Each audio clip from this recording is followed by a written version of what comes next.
evening, ladies and gentlemen, and welcome to the Motordrome Speedway. Tonight on Mother's Day weekend, Miley Motorsports has provided free flowers for all the moms in attendance, and we will present to you 5 divisions of the NASCAR Whelen All-American Series. At this time, we will begin with our opening ceremonies. We ask that all of you please rise with us in the grandstand area, and if you are moving around on the midway, please pause with us for our opening ceremonies, and gentlemen, remove your caps. Joining us here on the front straight for our invocation this evening, Napa NASCAR Super Late Model driver John Messenger, and to perform our national anthem, Mrs. Melissa Grimm. At this time, we turn the microphone over to Mr. John Messenger. Please bow your heads. Lord, we thank you for this beautiful day and this great country that we live in. We want to remember everyone who has given their life for this country and who has given everything possible to make our way of life sustained. Lord, we thank you for everything that you do for us. Please forgive us for our sins and take us to heaven. In your holy and precious and loving name, we beg you, please. Amen. And please remain standing for our national anthem by Melissa Grimm.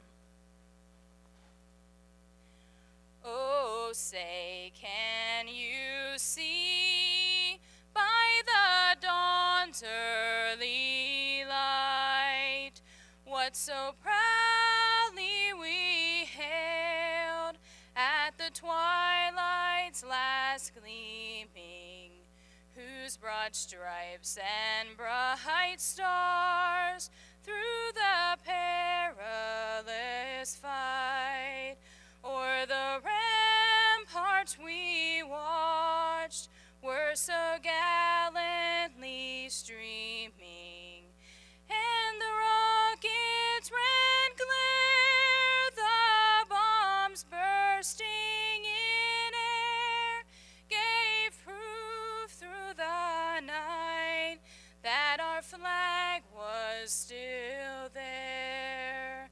Oh, say does that star-spangled banner yet wave o'er the land of the free and the home of the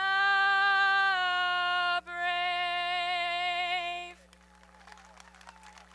Thank you, Melissa Grimm and John Messenger. And now, ladies and gentlemen, are you ready to go NASCAR racing? And the 34 is Aaron Minjock. Minjock family out there as the green flag waves for the first Yellow Book Charger. 6-lap preliminary heat race. Matt Gardner with an early jump in car 7. The West Side Lube and Tire sponsored Mag Racing Monte Carlo number 7 out to an early lead with defending track champion Tracy Keller in car number 1 moving into the 2nd position. Robbie Hott moved up from the Demolition Derby ranks to be an oval track racer into the 3rd position.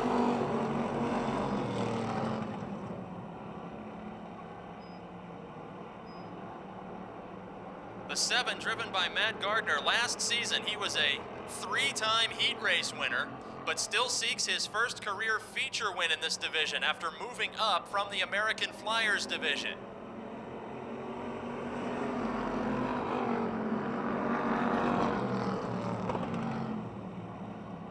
Driver in 2nd position to Gardner is Tracy Keller from Mount Pleasant in car number 1.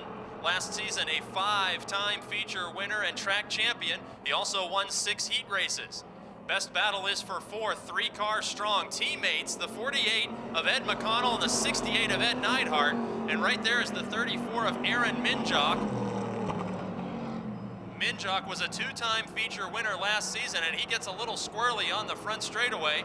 Teammates are side by side in the battle for 4th. Neidhart, with a couple years experience in this division now, and rookie McConnell in the 48, now falling back into the 6th spot as Minjock in 34 takes that position away. 2 laps remaining in the first Yellow Book Charger heat race. Matt Gardner out front all by himself. Gardner in car number 7 from Roughdale, a teammate to points leader in the division, Jimmy Stokes, as he will see the white flag this time around. Gardner in the 7, Tracy Keller in the 1, Robbie Hott in the 16 car.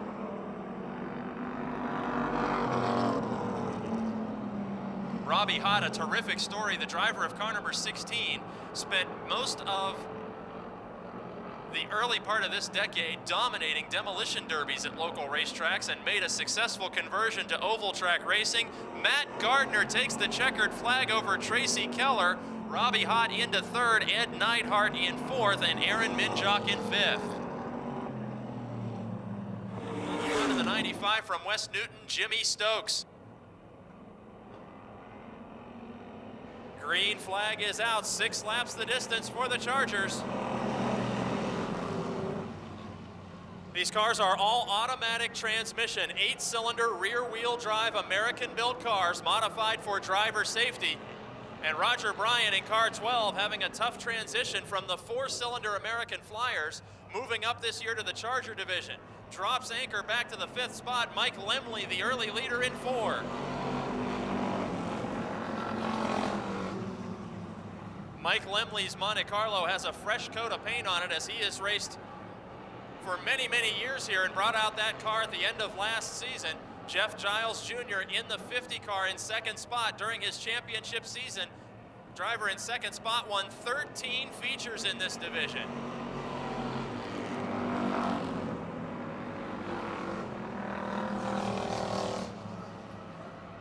Working lap 2 of 6, Lemley the leader. Giles in 2nd, and all the way up from the last starting position, it's current points leader Jimmy Stokes in car 95. Stokes has 2 wins in the opening 2 nights of racing as the Giles car, losing some maybe fluid or maybe tire smoke. I'm not sure what that was out of the 50 car. Jeff Giles in 50 waving to the competitors behind him that he is off the pace. Looked like possibly some overflow steam from the radiator of the 50 car. And he's going to pull to the pit area. That relinquishes 2nd spot to Jimmy Stokes, the 2-time winner. In 3rd, Jimmy Christoffel, who has a pair of 2nd place feature finishes in 2007.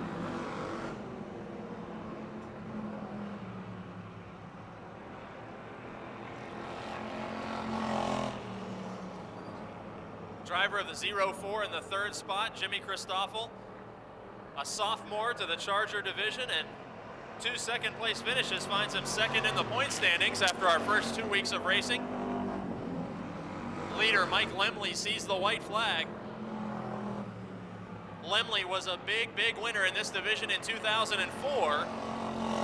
He took off the 2005 season, then prepared this car, and with a fresh coat of paint, he's back up to full speed, just like the good old days. Mike Lemley takes the checkered flag. Jimmy Stokes in 2nd.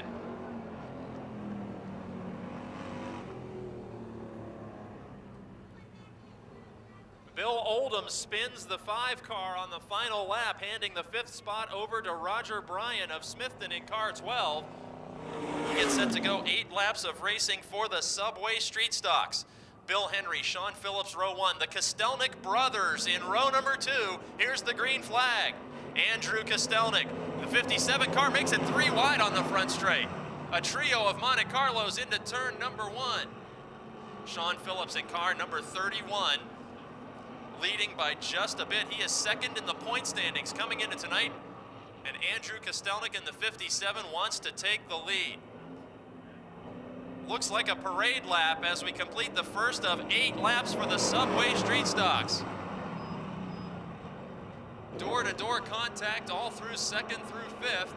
And it's Bill Henry who comes out with the runner-up spot after Andrew Kostelnik has to back off, and his brother Adam might have made contact with the outside wall there. Adam Kostelnik and Dustin Blank and Bill Ashton all getting together there. Kostelnik in the 05 had been riding in 3rd. He's now all the way back off the scoreboard into the 6th position, and we have a fight for the lead. Bill Henry in car number 64, one of the oldest racing chassis still in competition at Motordrome. The 64 car has been a pure stock, a street stock for many years, both divisions. And Sean Phillips in car 31 looking to win his first heat race of the season.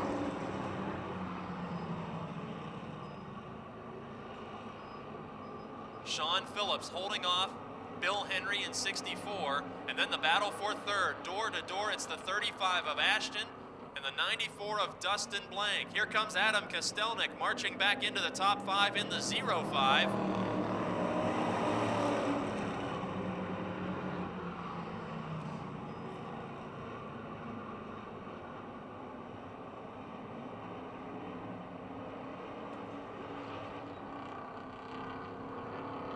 Heated battle for the lead, heated battle for third.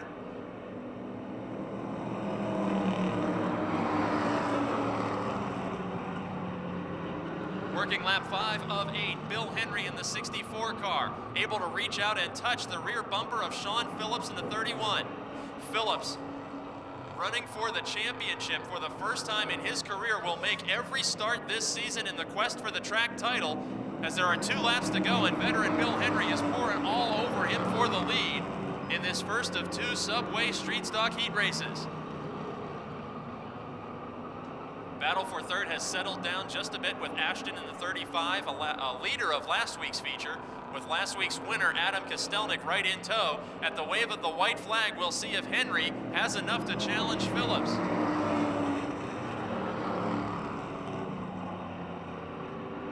Turns 1 and 2 the final time. Henry in the 64 just falling back a few feet from the rear bumper of Phillips. Meanwhile, a challenge for third develops behind them with Kostelnik prying open the inside lane on Ashton. At the wave of the checkered flag, Henry dirt tracks the car, but it won't be enough. Sean Phillips gets the win.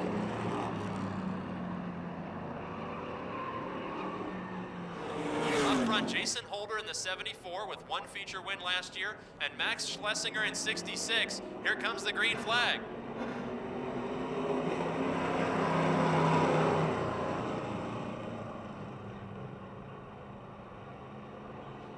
Jason Holder in car 74 out in front. He was one of many leaders of the feature event last week. 3 wide into turn 3, fight for 4th. You'd never know that the heat races didn't pay money. All they're doing is fighting for feature starting spots. They're already trading paint. Chaos settles down. Jason Holder the leader, Max Schlesinger second, and there's Manganello spinning to the inside. Clairton, Pennsylvania's Tony Manganello spins the 50 car, but continues on. Green flag racing resuming as the 74 of Holder leads him back to the stripe to begin working lap 2. A sportsmanlike gesture on the part of Tony Manganello in the 50 car to continue without bringing out the caution flag. And Schlesinger pulls off the pace. Second place car is down to the inside looking to pit this lap. Max Schlesinger in car 66 headed pit side. Jason Holder now all by himself out in front. Monte Carlo leading the Ford Thunderbird of Joe Nicola. Nicola last season won 5 heat races and 4 feature events. Jason Holder last season winning the opening night feature event, and with brand new sheet metal on that car, he will see the signal of crossed flags indicating halfway through the Subway Street Stock Heat.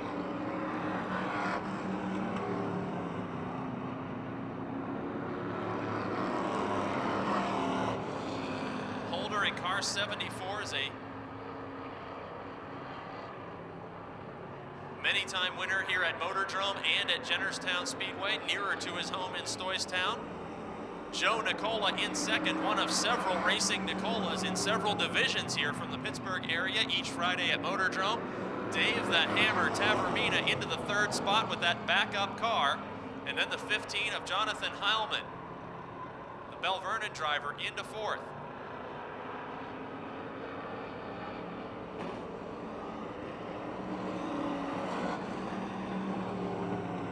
Special thanks again to the Subway restaurants and franchisees Ray and Marcy Tokar and Paul and Sharon Hill, whose participating locations are part of the Subway Street Stock Challenge. We'll have more on that later in tonight's show as the Subway feature draws near. Jason Holder in car 74 takes the white flag. Final time around as the cars are spaced out around the speedway after chaos for the first 2 laps. They were 3 wide almost all the way around on lap number 1, and then settled in several car lengths apart, taking the victory, the 74 of Jason Holder from Stoystown.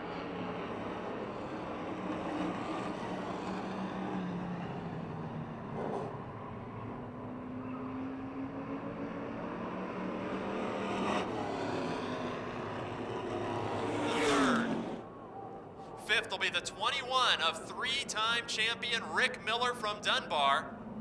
The 18 is Chad Hemphill, 8 Dan Lewis, Mark Catone in 31.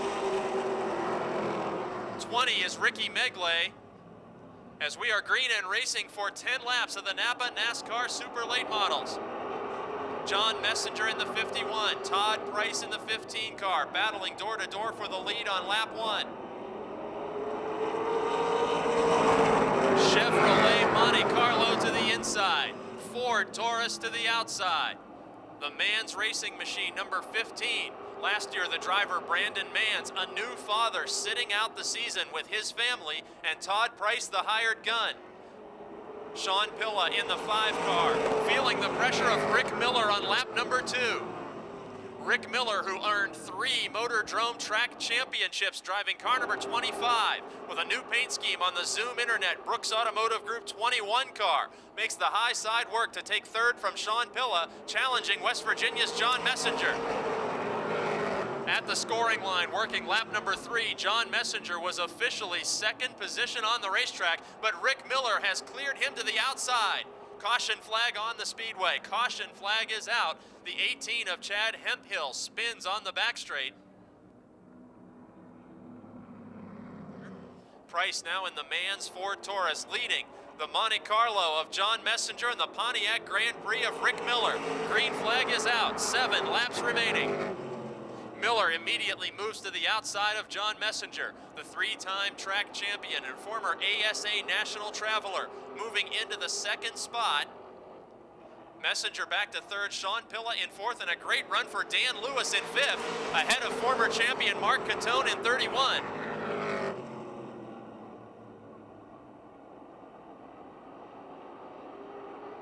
Challenge for the lead headed into turn 3. The 15 of Todd Price on the outside, 21 of Rick Miller on the inside. Signal given of crossed flags halfway through this 10-lapper, and the new leader is Rick Miller. Miller, who competed recently in the ASA Series event at the Toledo Speedway, taking the lead now in his first Motordrome start with the NASCAR Whelen All-American Series in 2007. Todd Price hanging on to 2nd, but now will feel the pressure of John Messenger. Messenger, the former West Virginia dirt track limited late model champion, into 3rd. Sean Pilla in 4th, breaking away from the rest of the field. It's Dan Lewis in 5th and Mark Catone in 6th. Working lap number 7. And a battle on the track for the 5th spot, headed down the back straight. Mark Catone, the 2-time Motordrome champion from McKeesport in car 31, looking under the 8 of Dan Lewis. Lewis has won in 2 different divisions here at Motordrome, the trucks and the Chargers. He's going to have his hands full on these final 2 laps, holding off Mark Catone. Meanwhile, 3-car fight for 2nd. Leader Rick Miller out all by himself, but Todd Price in the 15 trying to make that Ford Taurus bumper as wide as he can, with John Messenger challenging. It's the final lap, and Messenger in the Cochran Construction Auto Trim Advanced Auto Parts Monte Carlo number 51, trying to hold off the 5 of Sean Pilla and try and make a move for the 2nd spot on Todd Price. But out of turn 4 in his first start of the season, 3-time champion Rick Miller takes the checkered flag, and John Messenger grabs 2nd at the line. Hard crash as Jimmy Weller, the 3rd, spins out of turn 4 and collects Chad Hemphill.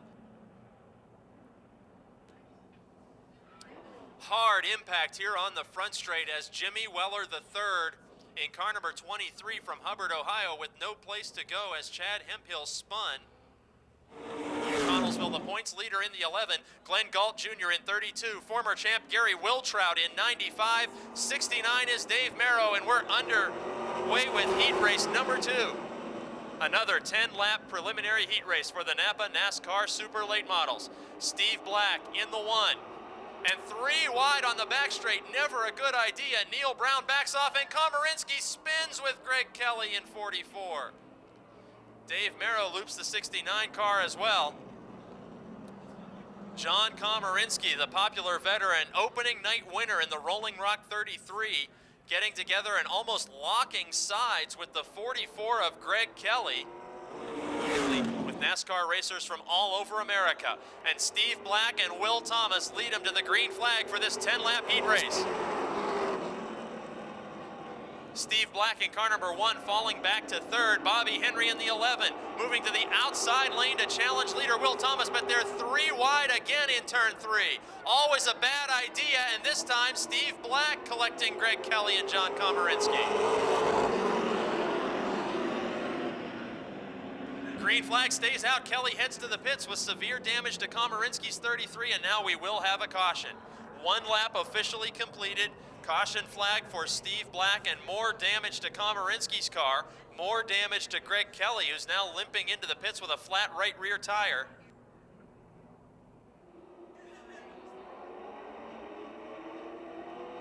Green flag is out. Will Thomas in the 9 leads him to the green flag. Still trying to complete lap 1 of this 10-lap heat race. Door to door, Will Thomas and Bobby Henry. Neil Brown, last week's winner, looming in 3rd. Thomas in car number 9. In his first visit to Motordrome Speedway, finished top 5 in a 100-lap event back in 2005. And Bobby Henry, one of the most dominant winners in all of Motordrome history as a former limited late model champion. On the dirt track surface of Motordrome Speedway, takes to the lead. Neil Brown and Will Thomas fighting for 2nd now.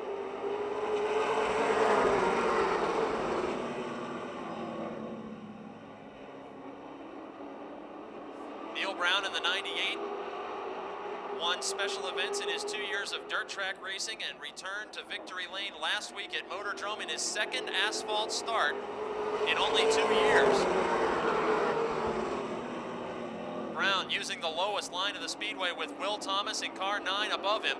Side-by-side racing allows Bobby Henry to move out to the lead, and Brown now clears Thomas for the 2nd position. Gary Wiltrout is the man in 4th, who may also be gaining on Thomas. Working lap number 4 of 10, Bobby Henry. In the Stone & Company Megan Ford Taurus out in front. Neil Brown and Will Thomas with Chevrolet Monte Carlos in 2nd and 3rd. And then the Ford of Wiltrout, the former track champion, in 4th. Glenn Galt Jr. in the 5th spot.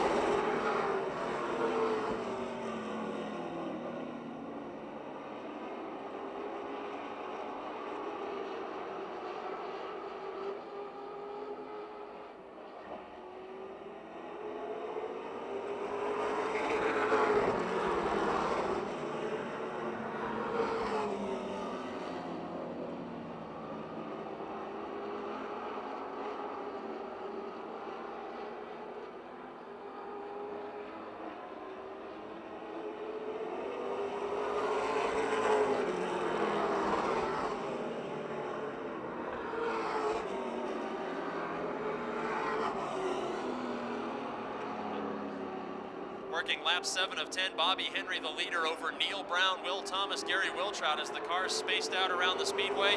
Tough break for Greg Kelly, Steve Black, and John Komarinsky, all pit side at the start of this event. And Glenn Galt Jr. is off the pace in the 32 car. The Snow King aluminum roof system Ford of Glenn Galt Jr. not up to speed with the white flag in the air.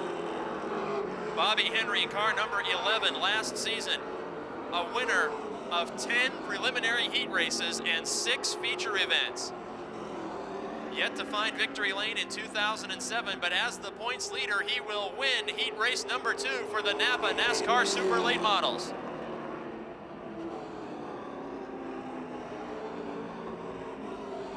Long ship.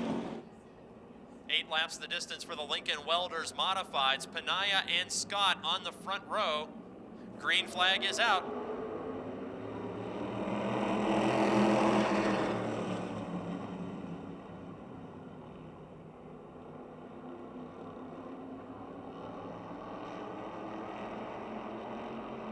Gary Scott breaks away with a big lead. Behind him, cars stacked up wheel to wheel. Matt Panaya from Plumboro in 32. Harry Ofer from Bell Vernon in 01, and the 47 of McManus. Dave McManus in the outside lane of the Speedway. Last week was his first start in this brand new car, and he drove it into the top 5 in the feature event. Here comes Rick Huffman in car 9 from Jefferson Hills, easily the most improved driver from last season. Huffman with a pair of great finishes in our first 2 rounds of racing this year.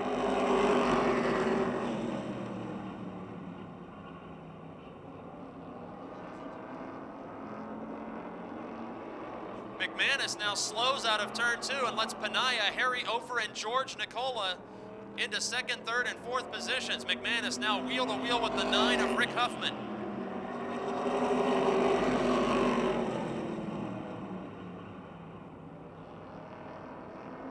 Gary Scott in car 16 out to an early lead. He won a heat race last week in car 16. A season ago, he had 7 heat race victories, and he's got this one in command by half a straightaway at the halfway point. Matt Panaya in car 32 is in the 2nd spot. Panaya seeking a career first feature victory, wins a couple of heat races almost every season, looking for his first feature win in car 32. And look at the 01 of Harry Ofer. He and the 97 of George Nicola tangled last Friday while battling for the win in the feature event. And now they're fighting for 3rd in this heat race.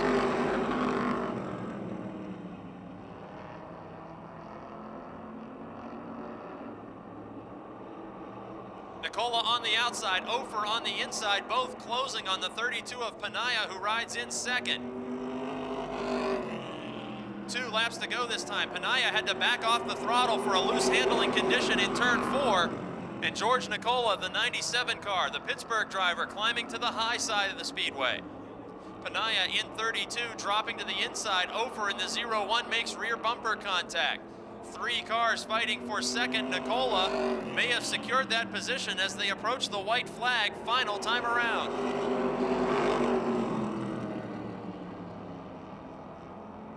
Action settling down in the top 5 positions and into turn number 3. The dirt track modified veteran and multi-time go-kart champion from Irwin, Pennsylvania, Gary Scott will take the checkered flag. George Nicola, after heavy damage to that car in last week's feature, coming home 2nd. Harry Ofer, Jim Nicola, and Rick Huffman. From Jefferson Hills, the 3 is modified rookie Chris Brink, and the 7 is Ben Easler from Allison Park. Green flag in the air, another 8-lap preliminary for the Lincoln Welders Modifieds. Tom Frank in car 6, the early leader. The teenager from the Cleveland suburbs out in front. Up to 2nd, the 99 of Bo Glemba, a 2-time feature winner last season. Lonnie Hoffman in that brand new car in the 58, riding in 3rd. 3rd place machine, Lonnie Hoffman, his 2nd year of modified competition, a brand new left-hander chassis with only 1 race on it to this point, holding off the Viglione Motorsports number 60 of Adam Kostelnik in 4th. Kostelnik, the points leader and 3-time champion of the division.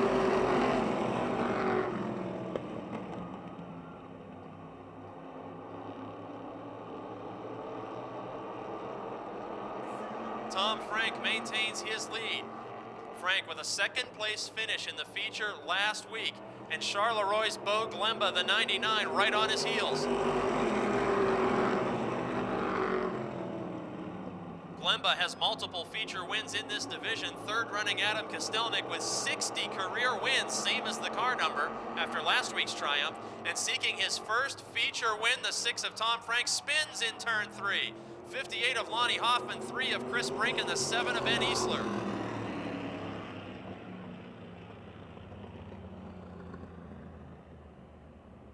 Kostelnik in 60, Brian Shipp in the 40.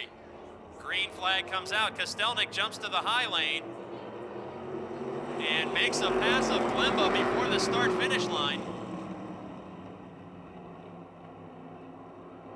And now 2 orange automobiles up front, the 6 of Tom Frank and the 60 of Adam Kostelnik. En route to his championship last season, Kostelnik won 6 heat races and 4 features. Tom Frank in the 6 car, a heat race winner last season, looking for another checkered flag in the stands transmissions number 6.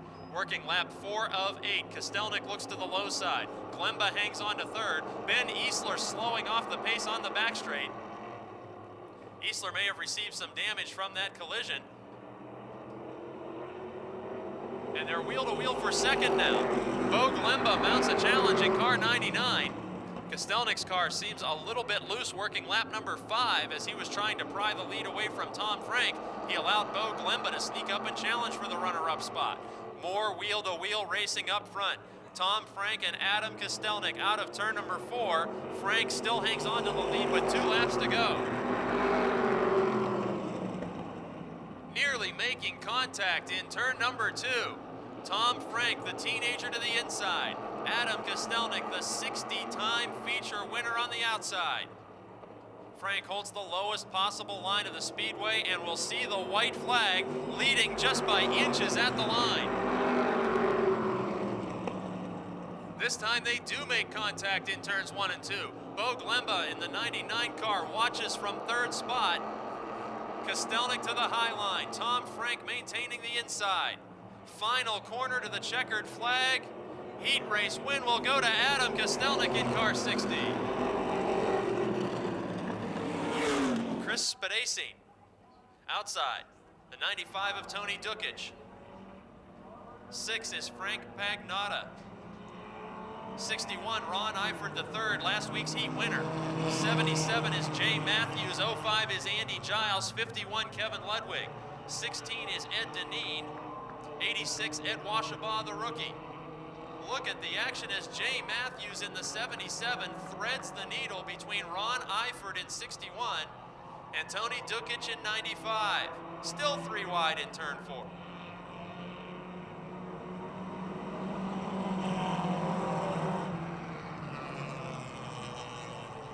Driver of the 44 car is Mary Catherine Shimko. We had a musical tribute to her earlier in the evening. They were 4 wide out of turn 2 that time. Ed Deneen, a former champion in the 16, Andy Giles, the 05. Last week he finished 2nd by a half an inch. All the way to the top side of the speedway and into the wall is the 86 of Washabaugh. Ed Washabaugh is 3rd in the point standings. He's finished in the top 5 in his only 2 racing starts of his life. And now we finally see some elements of being a rookie as Washabaugh made contact with the outside wall. Jay Matthews all by himself in that Dodge Daytona out in front. And we got Cavaliers in 2nd, 3rd, and 4th. Tony Dukic in the 95, Ed Deneen in the 16, and Ron Eifert in 61.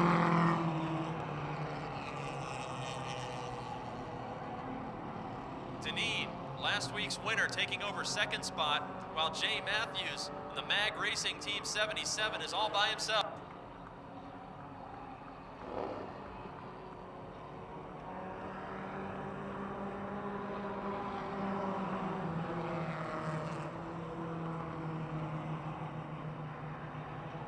Final lap for Jay Matthews.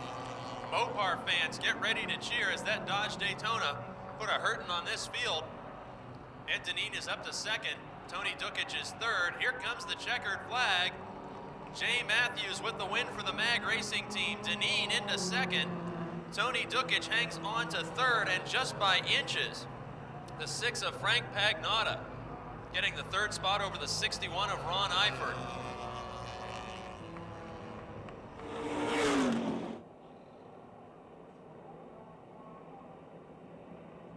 Yellow Book Charger feature event is green. On the hammer, the leader, Jimmy Christoffel, and outside pole sitter, Bob Garchak Jr. 3 wide through turn number 1.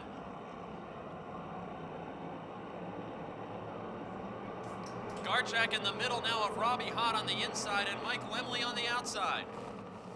Christoffel pulls away with a 3 or 4 car length advantage. Here comes Matt Gardner up to 4th. And on the front straight, Tracy Keller in the 1 and Bob Garchak in the 44 race door to door for 5th spot. Challenge for the lead quickly as the 4 of Mike Lemley diving to the inside of the 04 of Jimmy Christoffel. Christoffel has been kept out of victory lane for his first career win 2 weeks in a row by Jimmy Stokes, who started last. Officially working lap number 2 of 15. The 4 of Mike Lemley is the leader. Christoffel in the 04 now has to fight off the 7 of Matt Gardner to maintain the 2nd spot. Gardner in 3rd, then Robbie Hott with an excellent run in the 16 car. Trouble on the end of the front straight. 34 of Aaron Minjock spinning in front of the points leader and in front of the 48 of McConnell. On lap number 3, Aaron Minjock gets back on the throttle and the green flag stays out. Last year, Minjock was a 2-time feature winner. Tonight he has his troubles but continues on. Working lap number 4. Leader is car number 4, Mike Lemley. Lemley in 2004 was a big winner in this division. And he's about... Got action happening all over the speedway. Jeff Giles Jr. is pitting. Meanwhile, the battle for second finds Matt Gardner dirt tracking through turn 4, and Christoffel in the 04 holds him off. Working lap 5 of 15 behind leader Mike Lemley, an intense battle for second position. The Monte Carlo of Matt Gardner, sponsored by Westside Lube and Tire and the Mag Racing Team, and the 04, Jimmy Christoffel's car, which carried Bobby Shipp to a Charger Division Track Championship 2 years ago in a heated war for second position.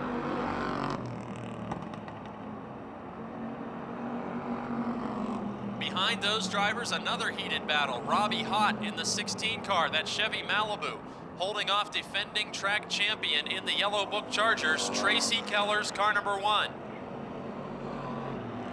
Keller has struggled this season without winning a heat race so far. He was the biggest winner of last season en route to the championship. And here he is in 5th spot as Robbie Hott in the 16 car holds off the defending track champ. Working lap number 7 now, Mike Lemley out in front all by himself in car 4.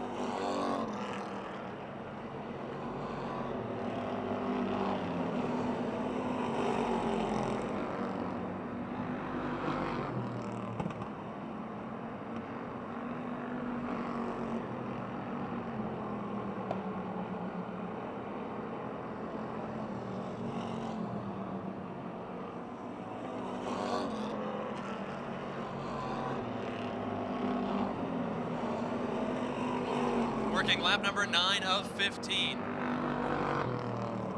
Mike Lemley the leader, Jimmy Christoffel in second for the 3rd week in a row. Matt Gardner in the 7 car is 3rd, then Robbie Hott in 4th, and a fight for last year's biggest winners. Jimmy Stokes in the 95 car has climbed up from the last position to challenge Tracy Keller. He has moved around the 1 car into the 5th spot and looking to pull up to the rear bumper of Robbie Hott in 4th position. Stokes, the points leader, has won both features so far this season. And after starting in about the 13th spot this week, he has climbed into the top 5. Stokes now moves to the inside to battle with Robbie Hott. Into turn number 1, and Stokes slides that car into the grass. Points leader is off the racing surface on lap 11. The points leader is in danger of going a lap down as he is parked on the apron in turns 1 and 2. Stokes, the 2-time winner, pulls back onto the speedway. It's lap 12. Leader Mike Lemley has set sail from the battle for second position. In the center of the back straight, the 4 car of Lemley looking ahead to lap traffic. He has the entire Minjock family blocking the racing grooves in front of him as he is about to put a lap on the 41 of Al Minjock. Jimmy Christoffel holds on to second in the 04. Matt Gardner in the 7 car is 3rd with 2 laps to go. Robbie Hott in sole possession of 4th after the Jimmy Stokes spin.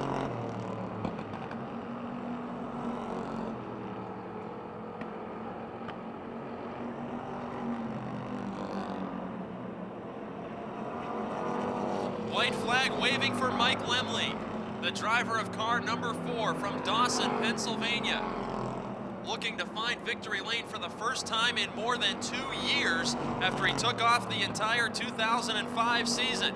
He returned and played just a bit in the Charger Division last year, and with the 2nd and 3rd place cars gaining quickly on him toward the checkered flag, Mike Lemley gets the win over Jimmy Christoffel, 2nd for the 3rd week in a row, and Matt Gardner 3rd.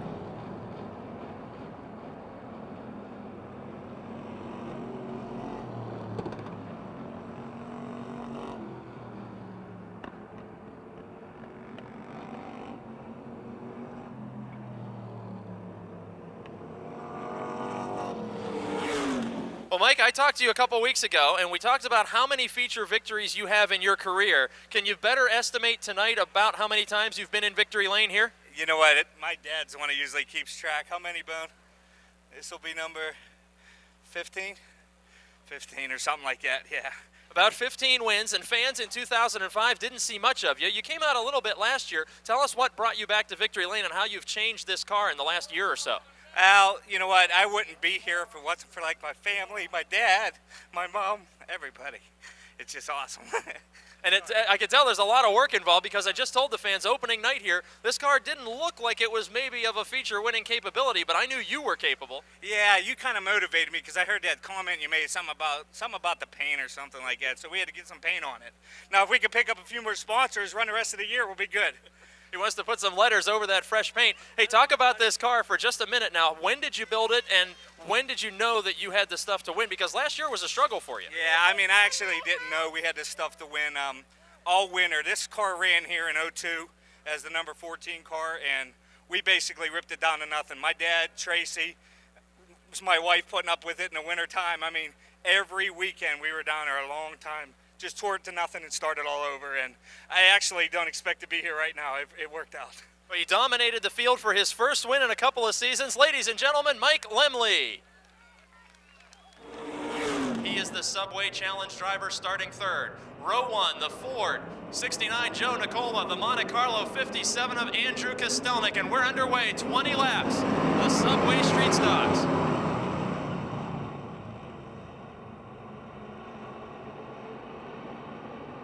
Andrew Kostelnik out to an early lead just as he did in his heat race. Joe Nicola, the 69 car, battling door-to-door with the 74 of Jason Holder.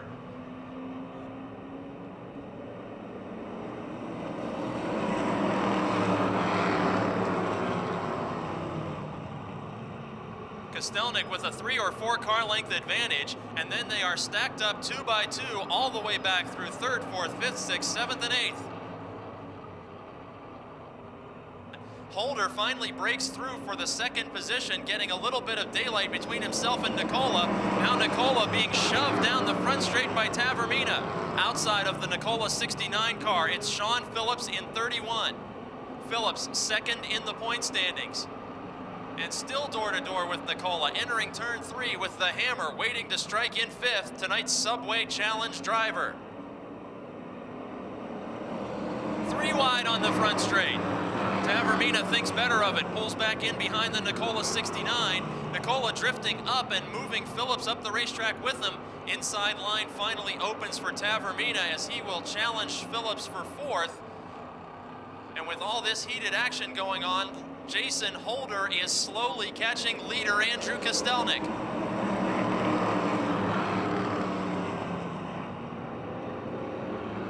Making a 5-car battle for 3rd. Nicola with less than half a car length between himself and Tavermina and Phillips, who are still door-to-door entering turn number 3. Bill Henry in the 64 slides to the bottom side of the 05 of Adam Kostelnik. 5 now making 6 cars with Ashton in the 35, all under a blanket fighting for top 5 spots. 3 wide with Bill Henry racing to the grass on the apron of the racetrack. Off-track buddies. The 25 of Tavermina, the 05 of Kostelnik. Very close friends racing very close on the speedway. Working lap number 6 of 20.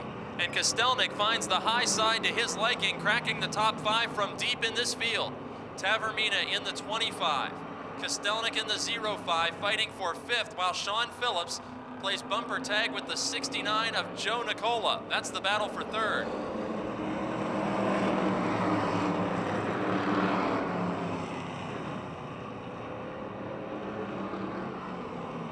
Subway street stock action all over the speedway. That battle for 3rd continues to thrill the fans and probably the drivers alike as they are trading paints and putting tire donuts all over those race cars.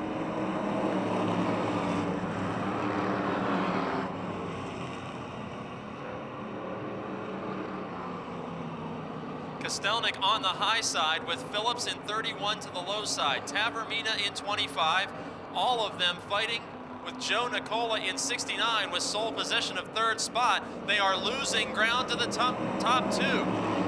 All that bumper tag. Nicola may not be the fastest car in that group, but no one can find a way around him, and now a lead challenge on the back straight. Headed into turn number 3, Jason Holder looked to the low side. I don't know where to watch. There's too much happening on the speedway as Nicola has his back bumper turning black from the Phillips 31 car.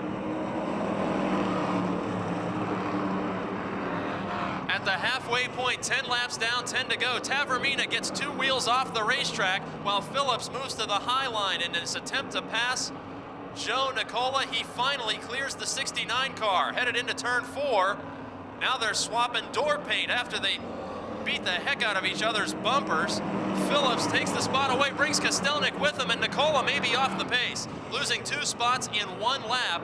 Tavermina unable to follow Kostelnik through that opening, and now Tavermina, the Subway Challenge driver, losing spots on the racetrack.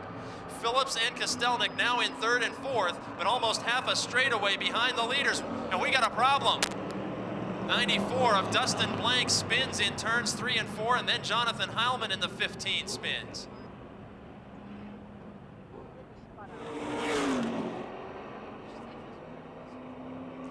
57 of Andrew Kostelnik brings us back to the green flag pace. 11 of 20 laps completed. Look at Sean Phillips in the 31 car, wasting no time trying to wrestle the 2nd position from Jason Holder.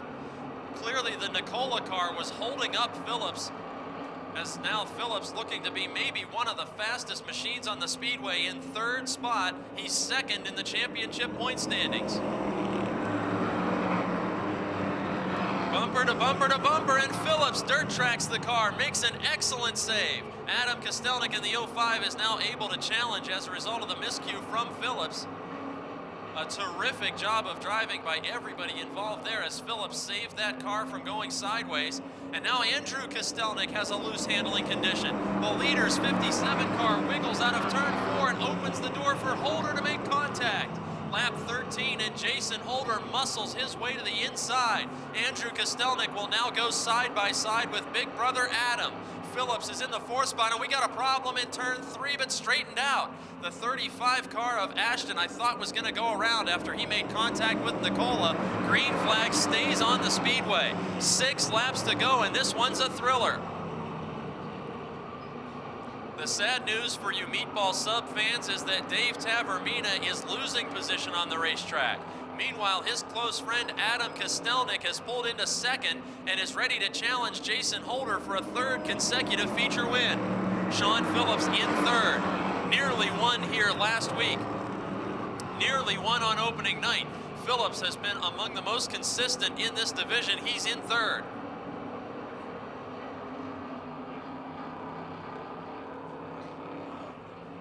Out of turn 4, Holder with nearly 3/4 of a car length advantage over Adam Kostelnik, working lap number 16. Jason Holder won on opening night 2006. He had a couple of wins in 2005. And with brand new sheet metal on that Monte Carlo, leads this one.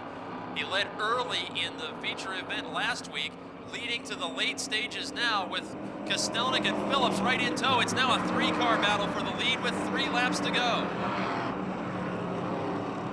Bill Henry has been the man on the move these last few laps, in the 4th spot now. He moves around the 57 of early leader Andrew Kostelnik. He's also passed the 35 of Ashton in recent laps. Veteran Bill Henry with that old race car making the most of his equipment, while Jason Holder's lead is down to a bumper on lap 18. At the scoring line, the 74 car still officially out in front. But Adam Kostelnik in the 05, the 2-time winner already this season, door to door with Holder, and here comes Sean Phillips looking for the inside lane. White flag in the air this time, and Kostelnik opens up a 2-car length advantage.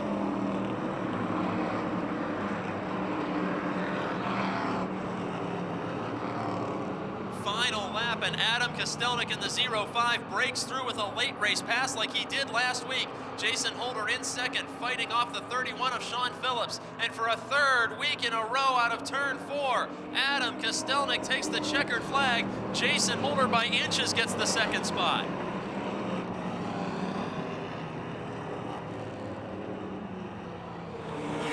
Well, Adam there's a lot of patterns that people could see from the way you've been winning these street stock races, and one thing is you're leading very few laps and still finding victory lane each and every week. Oh, you know what? That car was junk. You know what I mean? Like I said, it was so tight. I had to really use the brakes, and my brake pedal started fading away. I got into Sean a little bit. I didn't mean to do that, but you know what I mean? Hats off to my little brother, and I think that caution don't come out. He would have won that, but like I said, man, I had to work hard for this one. On a warm night like this, tell us how the track feels different compared to opening night when everybody was wearing heavy coats and sweatshirts here. What does that make the car feel like in the corners on a hot night compared to a cold night? Actually, on this car, it's a little different than my modified. This one, it was just real loose all night. I had to tighten it up, and like I said, on my modified, we were real loose, or real tight, but I don't know, track change, you don't make as much power, but it's the same game for everybody. You can see tonight, there's a lot different cars running better than they did 2 weeks ago and last week, so but we just made the right adjustments. Like I said, man, I worked hard for that, man. I'm out of breath. And the fans appreciate that show. How about a chance to thank all your sponsors and the crew that also work hard on this machine? I got to thank Howie Bayless. I can't forget him, photography.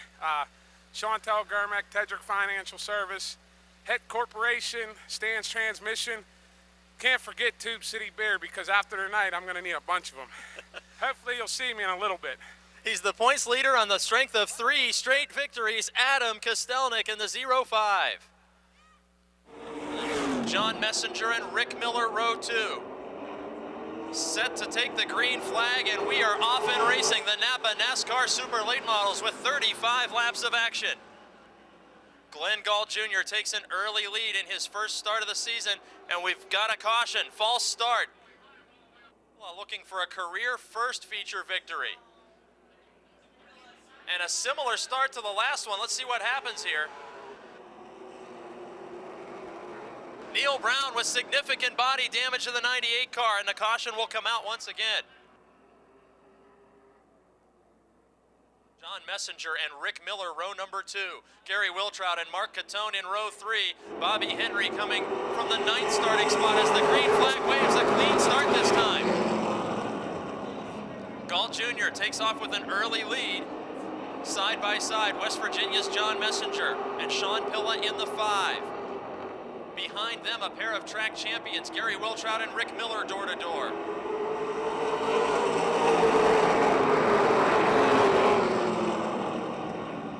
Neil Brown's body disintegrates on the 98 car and blows the front tire. He is into the outside wall in turn 1. Caution flag will wave for last week's feature winner. Messenger is 3rd. 3-time champ Rick Miller in 4th in the 21 car.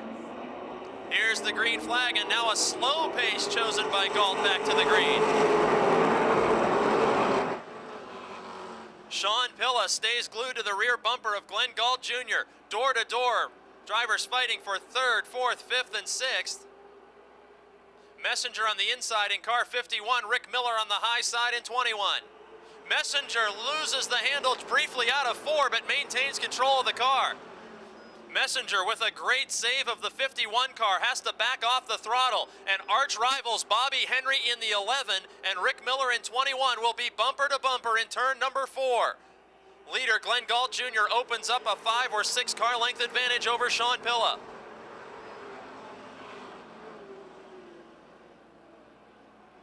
Glenn Galt Jr., the ASA North Tour winner a year ago, making his first start of the season, holding the lead over Motordrome regular Sean Pilla.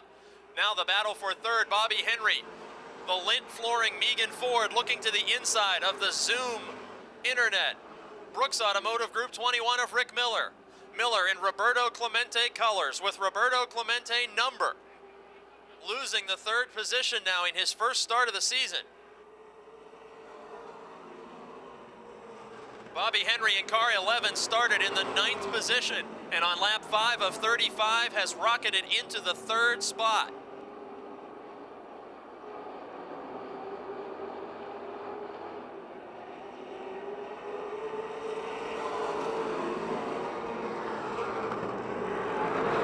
Working lap number 6, and Sean Pilla in car 5 is able to pull close to the leader each lap in turn 2, although he loses ground on the back straight. Pilla, the runner-up, is now seeing a mirror full of Bobby Henry. Henry in car number 11, the points leader, has not been to victory lane in a feature yet this season after 6 triumphs a year ago. Looking to the inside now. Both residents of Connellsville, Pennsylvania. Bobby Henry slides to the inside of Sean Pilla. Rick Miller in the 21 car will be the next driver to challenge Pilla, the front row starter. Working lap number 8, Glenn Galt, the pole sitter, has led all circuits so far, and Rick Miller is quickly closing on Pilla's number 5 car. Sean Pilla very strong in turn 2, but loses ground each lap in turn 3, allows Miller to pull door to door for third by inches at the scoring line on lap number 9. Pilla hangs on to the 3rd spot, but Rick Miller has the 21 machine to the inside. Gary Wiltrout in the 95 car watches this battle from the 5th position and quickly takes advantage of the hole that Miller made on the bottom. Miller in sole possession of 3rd, Wiltrout up to 4th. A pair of track champions sliding beneath the 5 of Sean Pilla on lap number 10. Miller in 3rd with several car lengths separating himself from Bobby Henry in 2nd and race-long leader Glenn Galt Jr. Bobby Henry in car number 11 spent many years racing door-to-door with Glenn Galt Sr. here at Motordrome Speedway. And now the son of the former champion out in front toward perhaps a first career Motordrome Speedway victory. Henry in 2nd, Miller in 3rd, Wiltrout in 4th, Sean Pilla 5th. Cars making contact out of turn 4. The 15 of Todd Price had the 8 of Dan Lewis all over his rear bumper as we work lap number 12. That action happening back in the pack, but the leaders have tightened up out of turn number 4. Glenn Galt Jr. from Hubbard, Ohio in car 32. And Bobby Henry from Connellsville, Pennsylvania in the 11 car.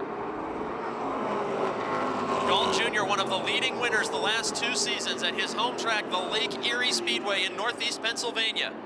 Scoring more valuable NASCAR All-American Series points here tonight with his first visit to Motordrome of 2007. Working lap number 14, Bobby Henry in the 11 car has that lead down to about 2 car lengths. Rick Miller in the 21 car not able to gain significantly on the leaders as we approach the midway point of this event in just a couple of laps.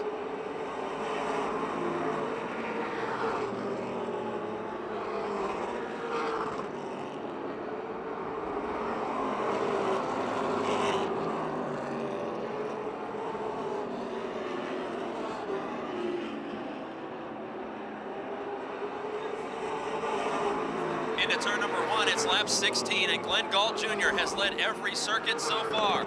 Bobby Henry inching closer to the rear bumper of the 32 machine each lap. In turn 4, Dave Merrow pits the number 69 machine as the leaders pass by. No traffic in front of the leaders. And lap 17, Glenn Galt Jr. on a speedway where his father rose to national fame in the NASCAR Weekly Racing Series, holding off Bobby Henry with more than 100 career feature victories.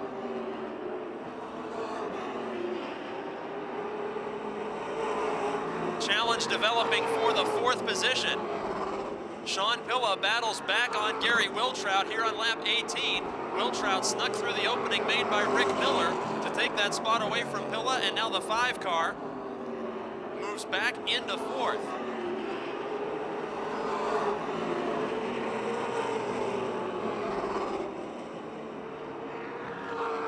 Leaders down the back straight. Rick Miller perhaps gaining just a little bit on the lead duo as Glenn Galt Jr. trying to hold off Bobby Henry, and Henry's most serious challenge is mounted each lap out of turn 4. This time Henry keeps the front fender of the 11 car glued to the bottom. Galt washes up the racing surface 2 lanes, and the leaders are door to door down the back straight. 15 laps to go, and Glenn Galt Jr.'s lead in serious jeopardy as veteran Bobby Henry moves his Ford to the inside. Clear racetrack all the way down the front straight. Galt maintains the point position at the scoring line. Soon the Chris Bailey number 17 car will be in front of the leaders, and Henry with a slight miscue. Galt gains 6 or 7 car lengths advantage in the lead as they pass by the number 17 car of Bailey. Back in the 5th spot, meanwhile, as the front action settles down, Will Thomas in car 9. The Mara Tour champion makes a move on Gary Wiltrout. It's lap 22, and Thomas in car 9 finds himself in the top 5 for the first time this event. He was 2nd a week ago. and pulling away from Wiltrout as the leaders are bumper to bumper again on lap 23. Galt Jr. giving plenty of racing room to the inside for Bobby Henry to make a pass. Henry capitalizes and moves to the inside. Galt has officially led every lap to this point, but Henry's number 11 car finally clearing race-long leader Glenn Galt Jr. on the front straight. New leader is Bobby Henry at lap 24, nearly making contact in turn 1 as Galt tries to maintain the second position. Rick Miller only about 5 or 6 car lengths from the back bumper of Galt Jr. The Ohio driver in second spot, surrounded by the 2 racers with more laps than any other active competitors around the Motordrome Speedway. 10 laps to go, and Bobby Henry's Paula Grudo Motorsports, number 11, showing the way over Galt Jr. and Rick Miller in his first start of the season. Behind the lead trio, Will Thomas, who just recently took away the 5th position from Gary Wiltrout, has gained on Sean Pilla in 4th.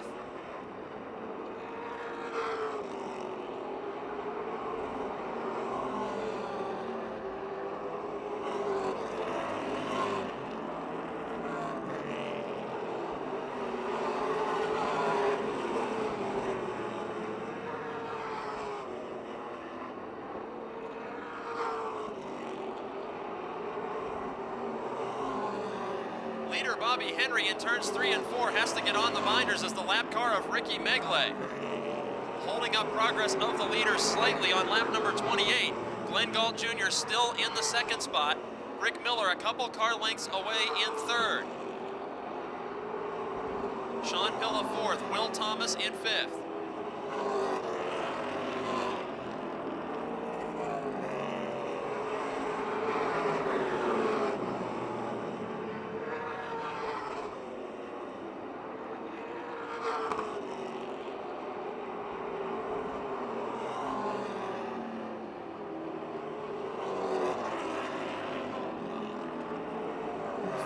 Laps to go for Bobby Henry in car number 11. He's opened up a lane. We've got a problem in turn 2. Sean Pilla in the 5 car spins just in front of Will Thomas in the lap car of Ricky Megley with 5 to go. Sean Pilla, who drove an outstanding race for 30 laps, has the 5 car at a stop in turn number 2. Tough break. First victory of the season. He's the points leader, and a hole shot start gives him 5 or 6 car lengths advantage over Glenn Galt Jr.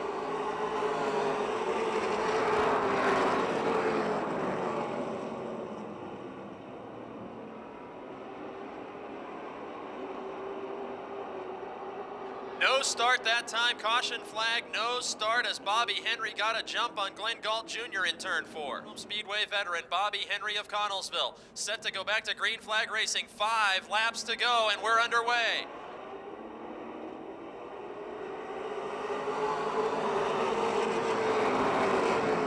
Wiltrout in the 95 car immediately resumes the battle with Will Thomas for 4th spot. Wiltrout, the former Motordrome champion. Thomas, the defending Mara Series champion. Door to door in turn number 4. And Thomas by inches hangs on to the spot on lap 31.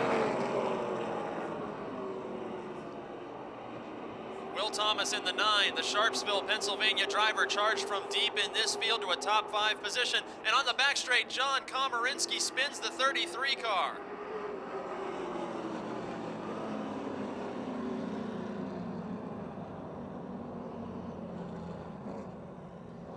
Same speakers, but that was Glenn Galt Sr., as he has now handed the reins to his young son, and the green flag is out. Rick Miller makes a charge on the runner-up position.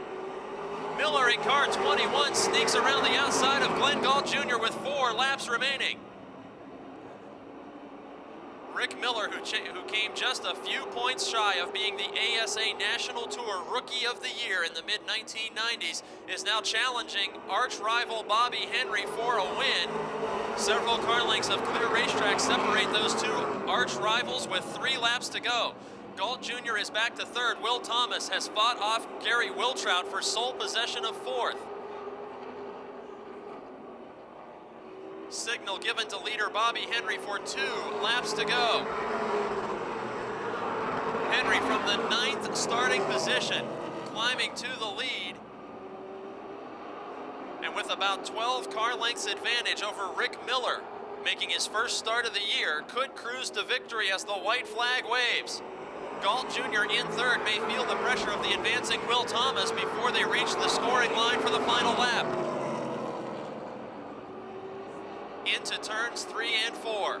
So many times a runner-up in the championship points chase, and leading the championship chase early in the season, Bobby Henry gets his first win of 2007 over Rick Miller, Glenn Galt Jr., Will Thomas, and Gary Wiltrout.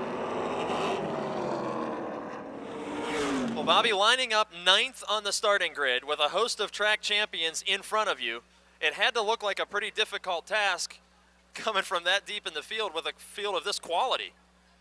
I'll tell you what, man, this field this year is awesome here at Motordrome. I mean, and I think it's going to do nothing but get better each week.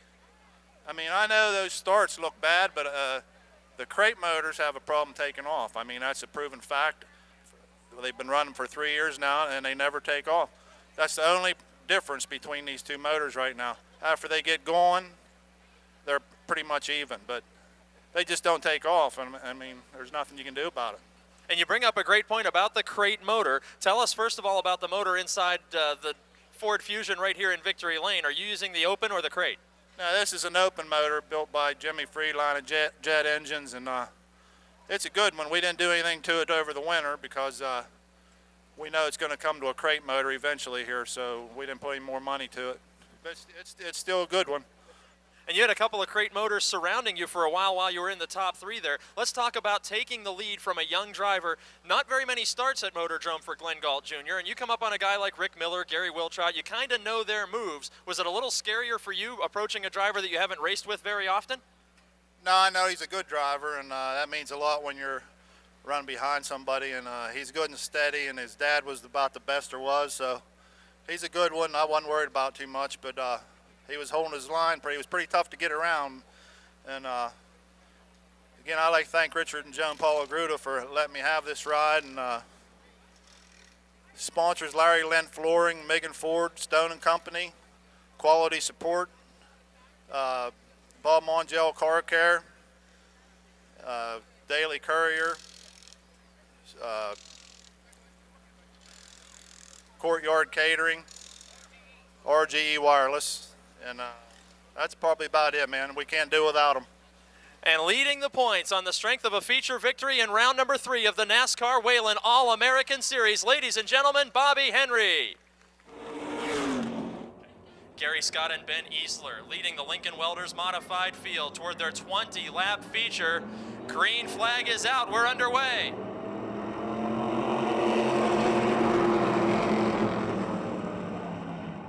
Problems in turn 1, the 01 of Harry Ofer and the 58 of Lonnie Hoffman coming together. Two drivers who were also involved in an incident last week midway through this event. Harry Ofer in the 01 from Bell Vernon, a J. Yerd chassis. And that car has been very fast the opening couple of weeks. Tough break for him, and Lonnie Hoffman with a brand new left-hander chassis. Looks like the car of Hoffman, the 58 machine, absolutely would not turn at the end of the front straight, and the hometown hero will need a tow truck. Easler on the front row. Strangely enough, Gary Scott, the pole sitter, has been the mentor to young Ben Easler, who starts outside of him, and here's the green flag. It's the student and not the teacher that takes off with the early lead, Ben Easler from Allison Park. Young driver who was tutored and mentored by Gary Scott, and Scott now shows the low line of the speedway to his protege and will lead lap number 1.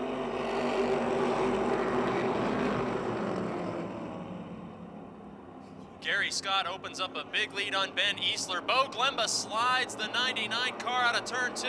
That allows Jim Nicola in the 5, a former champion, and Tom Frank in the 6 to move into 3rd and 4th place. Jim Nicola, every which way but loose on the front straight in car 5. Nicola avoided wall contact somehow and kept that thing pointed the right direction. Allows young Tom Frank in car 6 to challenge for 3rd position in the inside lane. Tom Frank in the 6th car, completing the pass of Jim Nicola at the scoring line, working lap number 3 of 20. Tom Frank into third, Ben Easler riding in second, and a big lead for Gary Scott, front row starter in car 16.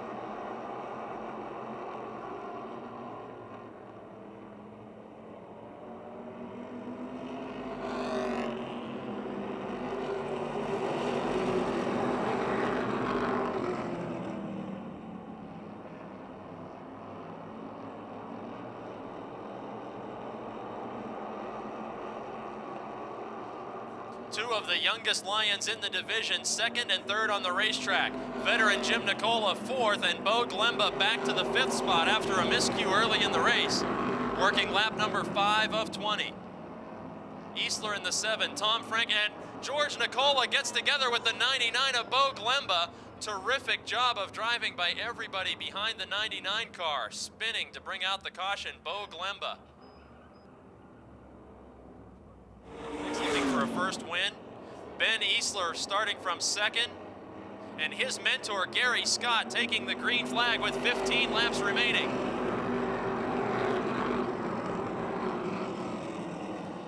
Tom Frank in the 6 car mounts a challenge to Ben Easler's number 7 car. Easler has been involved in accidents not of his own making the last 2 weeks in a row and surrenders the runner-up spot to Tom Frank. Nearly 3 wide in the fight for third. Here comes Kostelnik in 60. Adam Kostelnik started deep in this field and has driven to the 3rd spot already. The 04 of Bob Shipp is making a valiant run. Bob Shipp, the former Charger champion in 04s, to the inside of Jim Nicola and closing on Ben Easler's 7 car.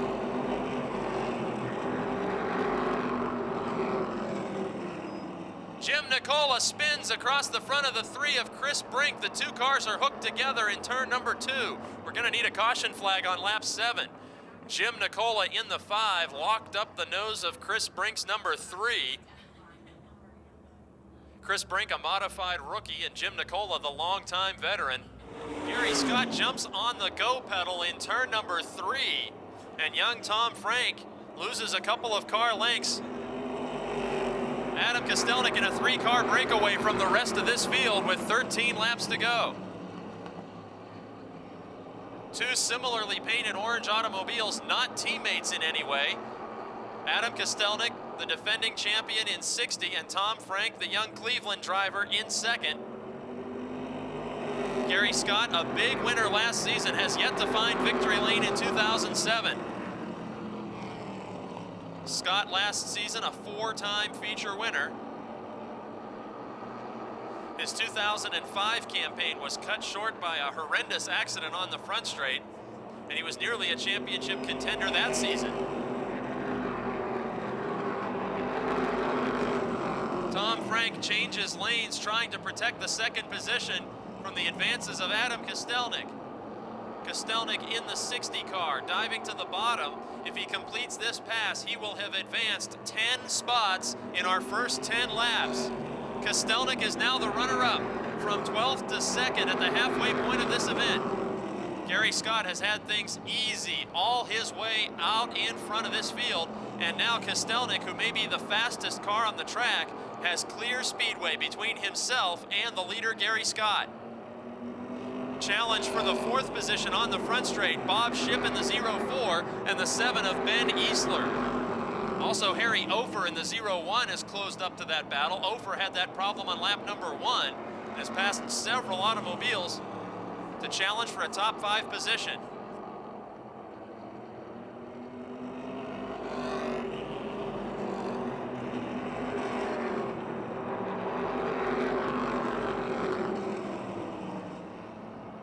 Three cars fighting for the 4th position.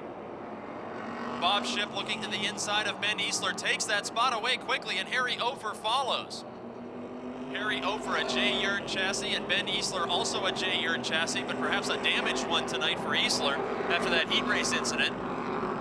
Working lap number 13, Harry Ofer into the top 5. Bob Shipp is 4th, Tom Frank 3rd, 2nd Adam Kostelnik, and he is gaining, but only slightly, on leader Gary Scott. With 6 laps remaining, Kostelnik may need a caution flag to mount a serious challenge for another night of twin feature victories.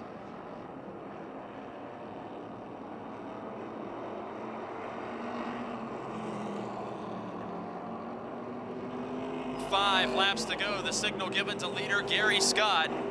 And Adam Kostelnik is closing, but not fast enough. Tom Frank is all by himself in third. Bob Shipp has broken away from Harry Ofer with the 4th position. Ben Easler doing a great job with what might be a damaged number 7 car, hanging on to the 6th position as George Nicola in the 97 has climbed back to 7th after that spin early in the event. Leaders headed into turn 3. The Chris Brink number 3 car looms in front of the leaders as the only lap traffic they will see to the conclusion of this event. And with 3 to go, Gary Scott is losing ground to Adam Kostelnik, but will probably see the checkered flag unless there's a caution flag. Kostelnik started 12th and suddenly gains about 4 car lengths. Adam Kostelnik will make a race of this, and we have the caution that Kostelnik needed. On the back straight, the 40 of Brian Shipp and the 47 of Dave McManus have spun to the inside. Again, perhaps these cars are locked together on the back straight, McManus and Shipp. Kostelnik may have used up all the tires climbing from 12th to 2nd. Scott has been on cruise control since the wave of the green flag. Let's see how it plays out. Green flag on lap 17.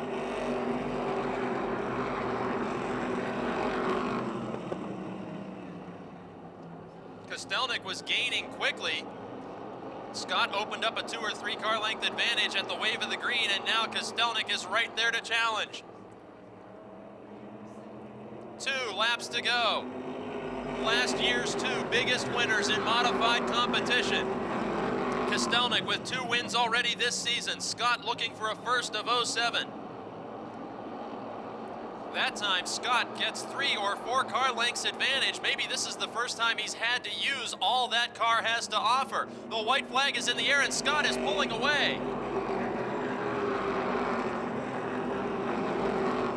Gary Scott didn't have a close competitor all event long, and as soon as he saw the orange bumper of Adam Kostelnik, he punches the go pedal, and in turn 4 widens the margin to his first convincing victory of 2007. Gary Scott over Adam Kostelnik, Tom Frank, Bob Shipp, and Harry Ofer.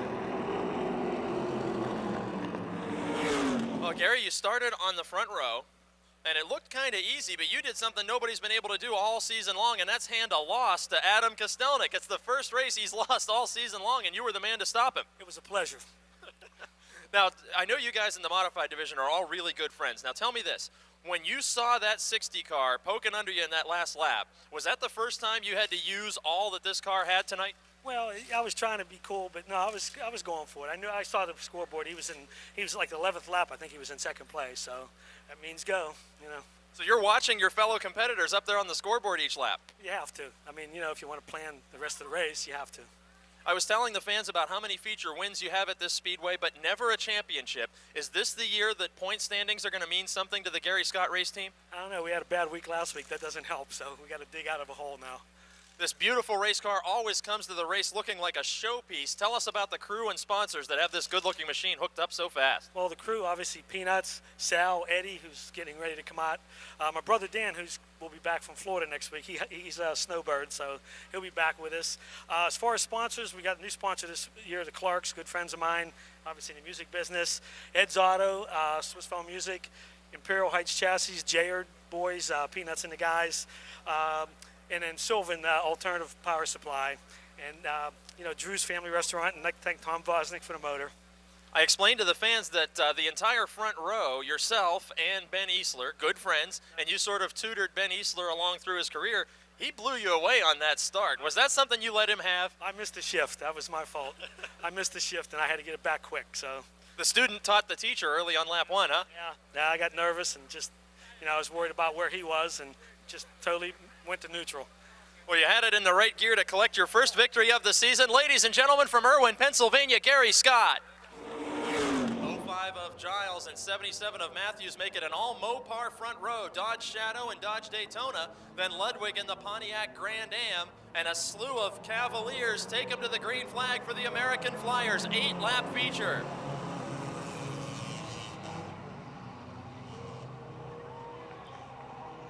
Matthews in the 77 car went to victory last year more than once. with a completely different paint scheme on that car. Ed Deneen in the 16 car, the division's all-time leading winner. Diving to the bottom, taking away 4th spot.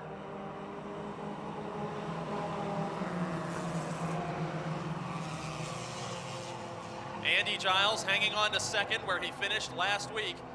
61, Ron Eifert III, the teenager. Mixing it up in top 5 positions. Ed Deneen, the 2005 track champion, to the outside in car 16.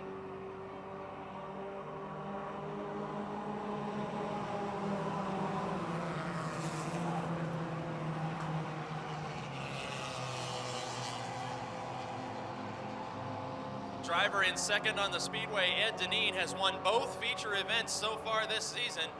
Leader Jay Matthews was the heat race winner tonight, and they may be slugging it out at the checkered flag come lap 8.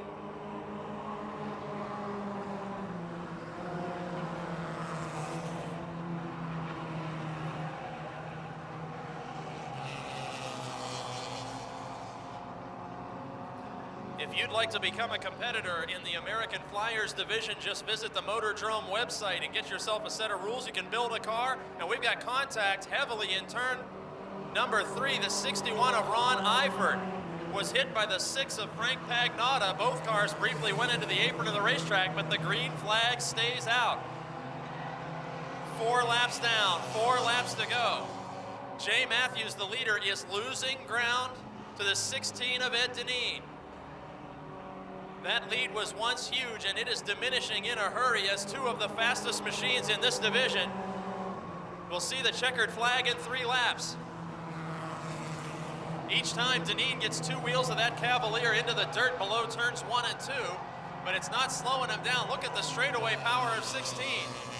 Jay Matthews thought he was all by himself, and in one move, Deneen in turn 3 puts that machine to the outside, door to door at the line. A dead heat, lap number 6. Deneen throws the back end of the car out, which is tough to do when you're front wheel drive. This one might get ugly before the checkered flag. It's entry-level racing. There's no money on the line, but watch as pride takes over. Ed Deneen closing into the back of Jay Matthews at the wave of the white flag. Deneen still putting a wheel in the grass each lap. Leaders on the back straight approaching. Mary Catherine Shimko's 44 car. It's Dodge versus Chevrolet. Matthews chooses the high lane. Deneen is within striking distance on the bottom. And by less than just a car length, it's Jay Matthews getting the win over Ed Deneen. Could you sit these on?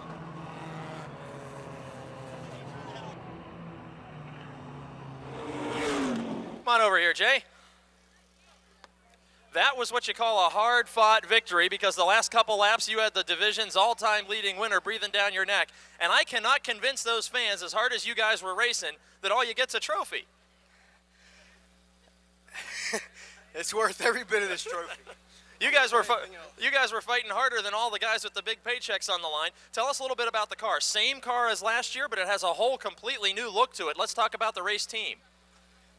We went to the paint shop this year, no whack painting, and he hooked us up pretty good.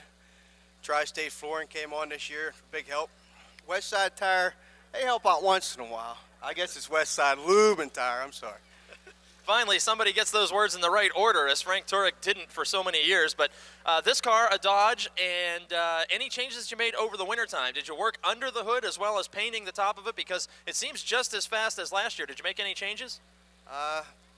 Got 3 teammates, Bill Oldham, Jim Stokes, and Matt. We got a little team together, put some fresh paint on it, and so it's brain power, that's what you're saying. It's all the help, it's not the ride. Yeah. It shut off twice going down the backstretch, and that, I don't know what happened, but it completely shut off the last 2 laps. Before the last lap, 5th and 6th, or 6th and 7th. It has to mean a lot when you beat a guy like Ed Deneen, who's won a championship and so many other features. You know you've beaten the best tonight. Oh yeah, you beat Ed, you really did it. He really did it tonight. Ladies and gentlemen, Jay Matthews, first win of 2007.